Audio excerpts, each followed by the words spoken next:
Assalamualaikum warahmatullahi wabarakatuh. Perkenalkan, nama saya Chandra Putra Jastra dari Prodi Perpajakan Politeknik Praktisi Bandung. Saya di sini akan menjelaskan tentang PPN dan PPNBM.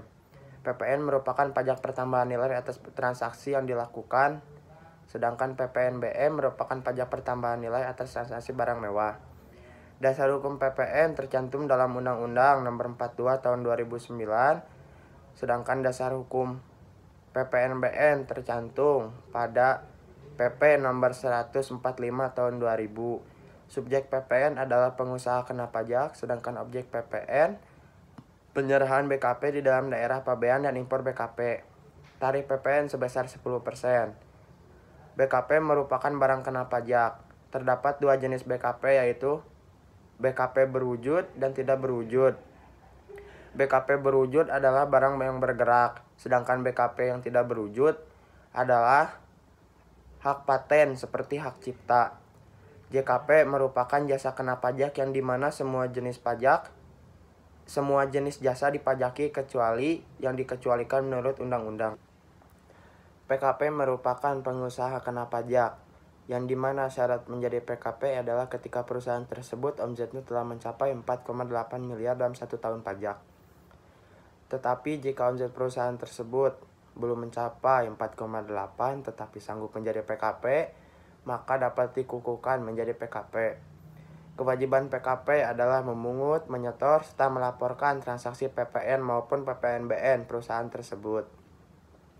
Saat terutang PPN adalah saat terjadinya penyerahan BKP atau JKP saat bayaran dilakukan. Include PPN merupakan transaksi yang di dalamnya sudah termasuk PPN.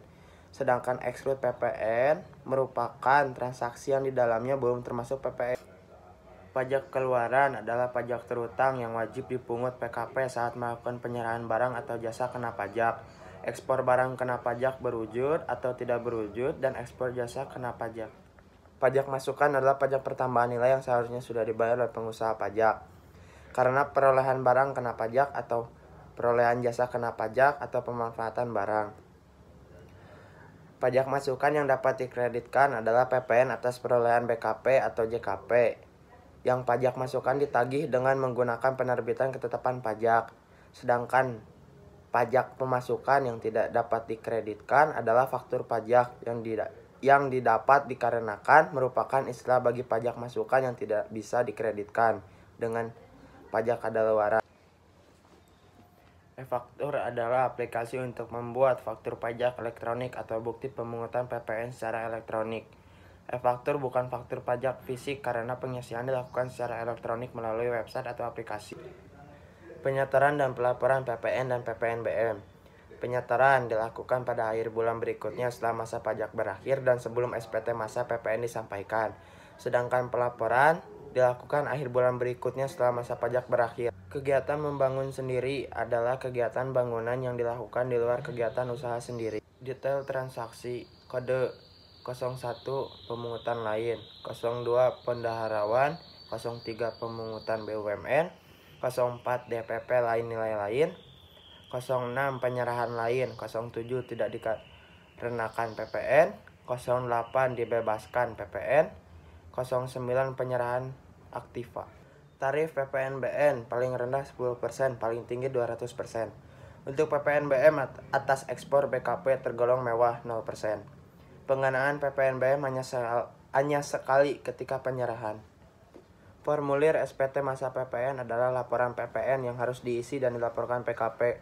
Formulir ini berisi perhitungan dan untuk melaporkan PPN dan PPNBM yang terutang. Formulir induk formulir 111 dibagi menjadi 6.